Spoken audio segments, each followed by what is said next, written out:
few years ago, I got one of those spam emails. And it managed to get through my spam filter. I'm not quite sure how, but it's turned up in my inbox, and it was from a guy called Solomon Odonka. I know. It went like this. It said, hello, James Veitch. I have an interesting business proposal I want to share with you, Solomon. Now, my hand was kind of hovering on the delete button. Right? As you are, I was looking at my phone. I thought, I could just delete this. Or I could do what I think we've all always wanted to do. And I said, Solomon, your email intrigues me.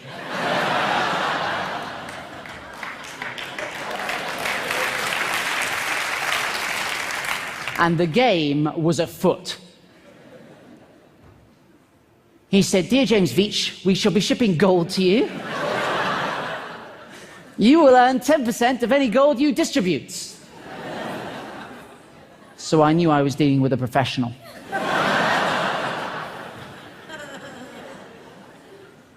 I said, how much is it worth? He said, we will start with a smaller quantity. I was like, ah. And then he said, of 25 kilograms. The worth should be about 2.5 million. I said, Solomon, if we're going to do it, let's go big.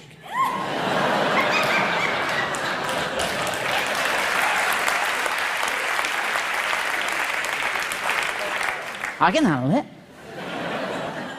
How much gold do you have? He said, it's not a matter of how much gold. How much is you're capable of handling? What? We can start with 50 kilograms as a trial shipment. I said, 50 kilograms? There's no point doing this at all unless you're shipping at least a metric ton.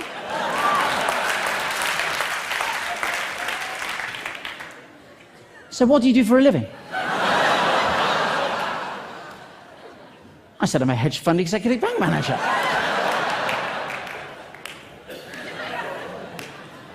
This isn't the first time I've shipped bullion, my friend. No, no, no.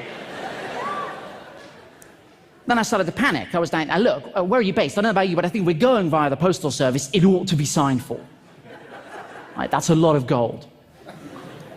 He said, oh, it will not be easy to convince my company to do a larger quantity shipment. And I said, Solomon, I'm completely with you on this one.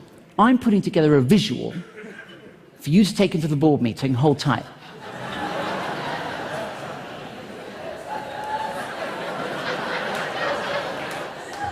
This is what I sent Solomon.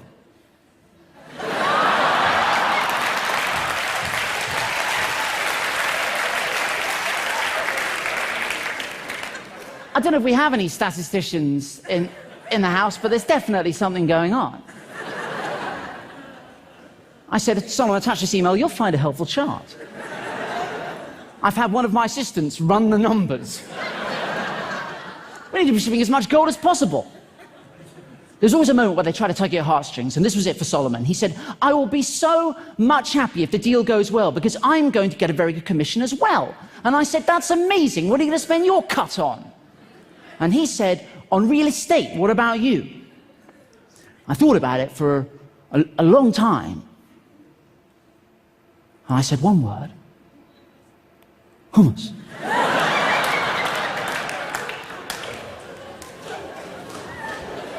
It's going places. I was in Sainsbury's the other day, and there are like 30 different varieties. Also, you can cut up carrots, and you can dip them. Have you ever done that? Solomon! He said, I have to go to bed now.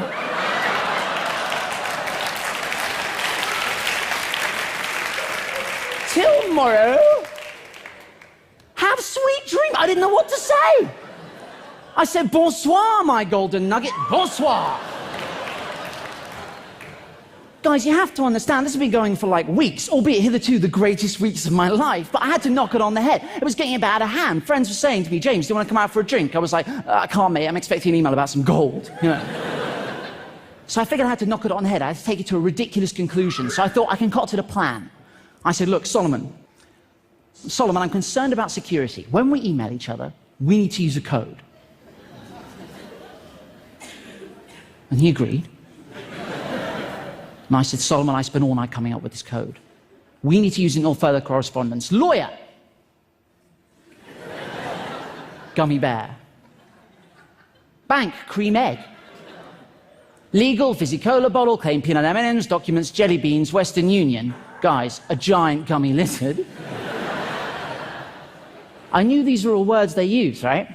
I said, please call me Kit Kat and all further correspondence.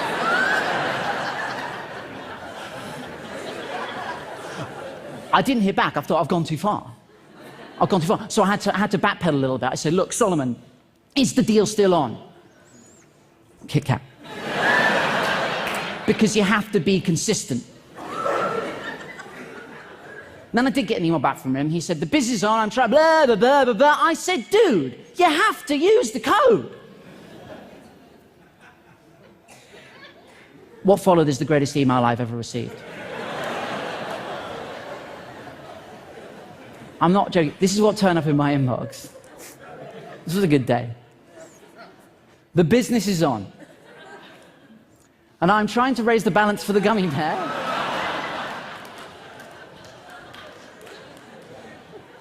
So he can submit all the needed fizzy cola bottle jelly beans to the cream egg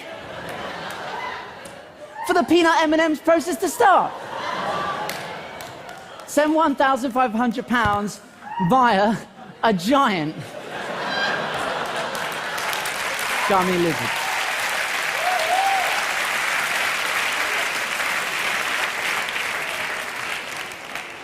And that was so much fun, right? That it got me thinking, like, what would happen if I just spent as much time as I could replying to as many scam emails as I could?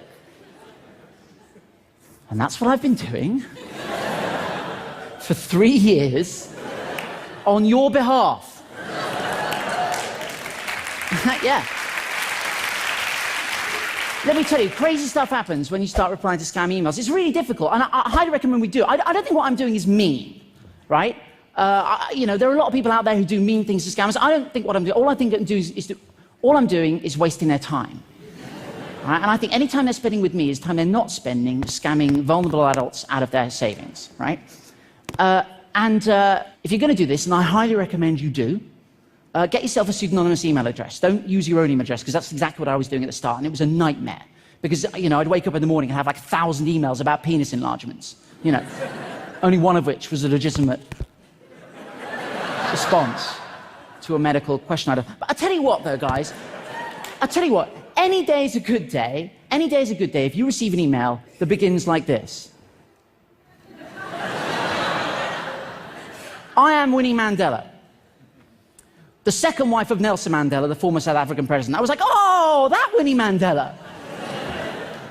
I know so many. I need to transfer $45 million out of the country because of my husband Nelson's health condition. Let that sink in. She sent me this, which is hysterical.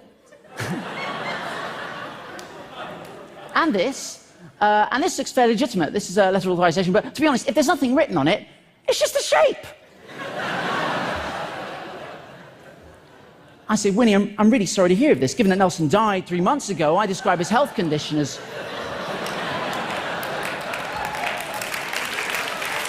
That's the worst health condition you can have, not being alive. She said, kindly comply with my banker's instructions. One love. I said, of course, no woman, no cry.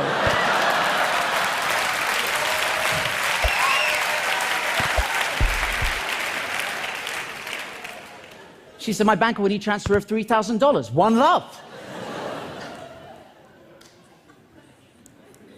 I said, no problemo. I shall share it.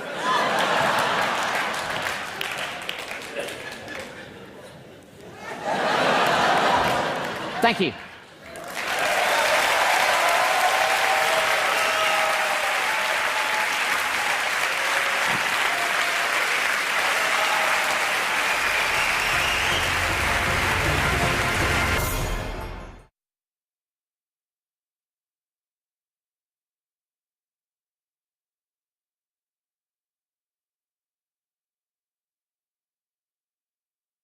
Shh.